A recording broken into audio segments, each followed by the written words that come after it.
Young tiger ఎన్టీఆర్లోని energetic యాక్టర్ను తగిన రీతిలో తెరపై ఆవిష్కరించారు పలువురు దర్శకులు. ఇప్పుడు వారి కోవలో చేరడానికి వచ్చారు కేజీఎఫ్ డైరెక్టర్ ప్రశాంత్ నీల్.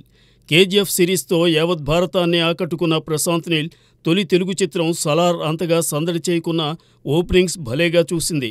దాంతో ప్రశాంత్ నీల్ డైరెక్షన్లో యంగ్ టైగర్ సినిమా ఎప్పుడు వస్తుందా అని ఫ్యాన్స్ ఎదురుచూడసాగారు.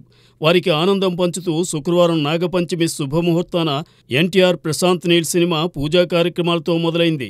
రామానాయుడు సినీ స్టూడియోస్లో మొదలైన ఈ ప్రారంభోత్సవానికి ఎన్టీఆర్ ఫ్యామిలీ మెంబర్స్ దిల్ రాజు, హర్షిత్ రెడ్డి హాజరయ్యారు. ఈ చిత్రాన్ని NTR arts, Mythri movie makers సంస్థలు సంయుక్తంగా నిర్మిస్తున్నాయి. ఈ ఓపెనింగ్ కార్యక్రమానికి ఎన్టీఆర్ సతీమణి Lakshmi Pranathi camera switch on చేశారు. సినిమా పూజతో మొదలైందని తెలియగానే సినీ ఫ్యాన్స్లో ఎన్టీఆర్ ప్రశాంత్ నీల్ మూవీ గురించి చర్చ మొదలైంది. ఈ సినిమాకు డ్రాగన్ అనే టైటిల్ గతంలో వినిపించింది. ఆ టైటిలే ఉంటుందా లేక మరో టైటిల్తో ప్రశాంత్ నీల్ ఈ సినిమాను తెరకెక్కిస్తారన్న చర్చ సాగుతోంది. గతంలో ఎన్టీఆర్ పోషించనటువంటి విభిన్నమైన పాత్రను ఇందులో ధరిస్తున్నట్టు తెలుస్తోంది. మాస్ మూవీస్ను రూపొందించడంలో తనదైన బాణీ పలికించిన ప్రశాంత్ నీల్ ఈ సినిమాలో ఎన్టీఆర్ను మరింత విలక్షణంగా చూపించబోతున్నారని సమాచారం. ఇది ఎన్టీఆర్ నటిస్తోన్న 31వ చిత్రం కావడంతో ప్రస్తుతం ఎన్టీఆర్ 31గానే దీనిని పరిగణిస్తున్నారు.